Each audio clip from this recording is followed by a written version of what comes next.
Hi எல்லோருக்கும் வணக்கம். Bigg Boss season 8 Tamil. So அந்த வீடியோவில் நம்ம ப்ரமோ 3 பார்த்துருப்பீங்க. ஸோ முத்து வந்து இப்படி பண்ணிட்டாருப்பா, சம்பவம் பண்ணிட்டாருப்பா, ஐயோ ஆகாஹோ அப்படின்ற மாதிரி சொல்லிட்டாங்க. கடைசி வந்து பார்த்தீங்கன்னா பாத்ரூம் ஆக்சஸை வந்து கட் பண்ணிட்டார் பிக் பாஸ். என்ன நடந்துச்சு, அதுக்காக என்ன தண்டனை கொடுக்கப்பட்டது, ஸோ முத்துக்கு வந்து பார்த்தீங்கன்னா ஏற்பட்ட விபரீதம் என்ன அப்படிங்கிறத பற்றி தான் இந்த வீடியோ டிஸ்கஸ் பண்ண போகிறோம். ஸோ வீடியோக்குள்ள போகிறதுக்கு முன்னாடி நம்ம சேனலுக்கு நீங்கள் புதுசாக இருந்தீங்கன்னா கண்டிப்பாக சப்ஸ்கிரைப் பண்ணிக்கோங்க, வீடியோ மறக்காமல் ஒரு லைக் பண்ணிக்கோங்க. இப்போ நம்ம வீடியோக்குள்ளே போகலாம்.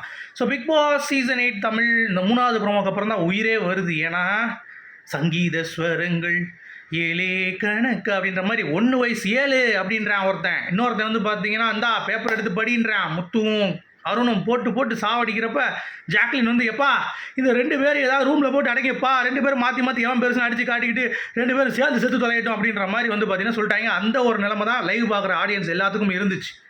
இந்த 3வது ப்ரோமோவில் முத்து பண்ண அந்த சில்மிச வேலைகள் அடுத்து இந்த ப்ரோமோ அப்படியே புரட்டி போட்டுருச்சு அப்படிங்கிறது தான். அடுத்த எக்ஸ்பெக்டேஷன்ஸ் வந்து ரொம்ப ஆயிடுச்சு. இன்ட்ரெஸ்டிங்காக தான் இருக்கும் கேமு, இதில் எந்த ஒரு மாற்று கருத்தும் இல்லை. ஆனால் முத்து செய்வது தொழிற்கூடத்தில் ஒரு பிரச்சனை பண்ணுவது அப்படிங்கிறது வந்து பார்த்தீங்கன்னா தவறு.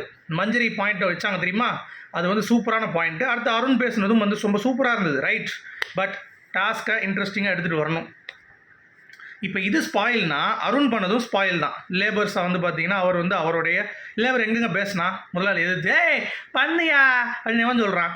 அந்த ஆட்டிடியூட்லாம் இருக்காது. ஸோ அது ஒரு இன்ட்ரெஸ்டிங்காக பண்ணுறப்ப முத்து ஒரு இன்ட்ரெஸ்டிங்காக பண்ணால் சரி முடிஞ்சு. சரி, இப்போ என்ன பண்ணுறாருன்னா ஒரு ஸ்டைல் பெடல் அப்படின்றாங்க.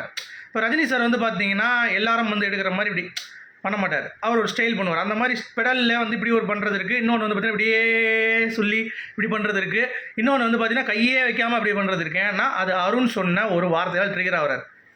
இங்கே முத்துவோடைய தவறு அதுதான். முத்து வந்து இங்கே கேமை பார்க்காம அருணுக்கு இருக்க பர்சனல் வெஞ்சன்ஸாக வந்து பார்த்தீங்கன்னா இந்த டாஸ்க்கை எடுத்து அணுகிறதுனால அருணுக்கும் வந்து இது வந்து ஈஸியாகிடுச்சு. பகடக்காயை யூஸ் பண்ணி அருண் முத்துவை ட்ரிகர் பண்ணி முத்துவுக்கு எதிராக அங்கே உழைப்பாளர்கள் ஒவ்வொருத்தவங்களும் கண்ணீர் சிந்தி ரத்தம் சிந்தி இந்த வேலையை பார்த்துருக்கிறாள் அப்படின்னு சொல்லி அவன் பெர்ஃபார்ம் பண்ணிட்டான். இப்போ முத்துவுக்கு தான் ஆப்படிச்சார் பிக் பாஸ். பாத்ரூம் ஆக்சஸ் வந்து இல்லைன்ட்டார். ஒன்றுமே கிடையாது. ஒருத்தன் வந்து ஒழுங்காக பண்ணலன்றதுக்காக ரஞ்சித்தை கிட்டத்தட்ட பாத்ரூம் ஜெஃப்ரி வந்து போயிட்டான்னு சொல்கிறதுக்காக 1 மணி நேரம் ஓட்ட வச்சார். அப்போ இந்த வட்டம் முத்துக்கு கொடுக்கப்பட்ட தண்டனை என்னவாக இருக்கும் அப்படிங்கிறது வந்து பார்த்தீங்கன்னா பயங்கரமாக இருக்கும். அதாவது பிக் பாஸில் முந்திலாம் வந்து பார்த்தீங்கன்னா இரவெல்லாம் தூங்கக்கூடாதுன்றாங்க, முடிச்சுட்டே உட்காந்துருந்த கதையெல்லாம் இருக்குது. கிட்டத்தட்ட காரில் வந்து பார்த்தீங்கன்னா நின்று ஒரு நைட்லாம் தூங்காமல் முழிச்சு காரில் நின்றுக்கிட்டே 24/7 டாஸ்கில் அப்போல்லாம் வச்சுருந்தாங்கன்னா வேறு லெவலில் இருந்திருக்கும்.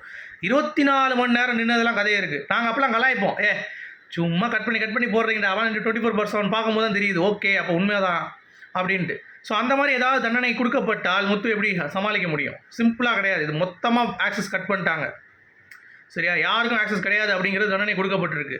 அதை திருப்பி பெறணும் அப்படின்னா முத்து தன்னை தப்புக்கு அவர் வந்து பிராச்சிதம் தேடணும் அப்படிங்கிறது தான். ஸோ அப்படி இருக்கும் பொழுது முத்துவுக்கு என்ன தண்டனை கொடுக்கப்படும்? இரவு முழுவதும் தூங்காமல் இருக்கணுமா, இல்லை அவர் வந்து பார்த்தீங்கன்னா சைக்கிள் ஓட்டணுமா, இல்லை ஏகப்பட்ட தண்டனைகள் வந்து பார்த்தீங்கன்னா இருக்குது. அப்படிங்கிறதுனால அதுக்கு என்ன டிஸ்கஷன் பண்ணி முத்து எப்படி பண்ண போகிறாங்க, என்ன வந்து பண்ண போகிறாங்க, இல்லை ஸ்பாட்டை டைரக்ட் நாமினேஷன்ஸ்க்கு கொண்டு வர போகிறாங்களா, இல்லை ஏகப்பட்ட விஷயங்கள் வந்து நம்ம மைண்டில் ஓடிட்டுருக்கு.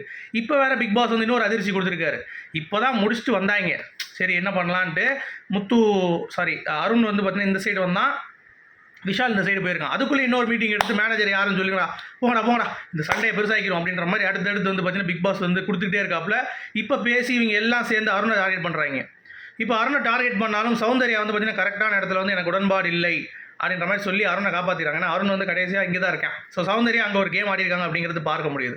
இன்னொரு சைடு அந்த சைடு வந்து பார்த்தீங்கன்னா பவி அனுப்புகிறாங்கன்னு நினைக்கிறேன்.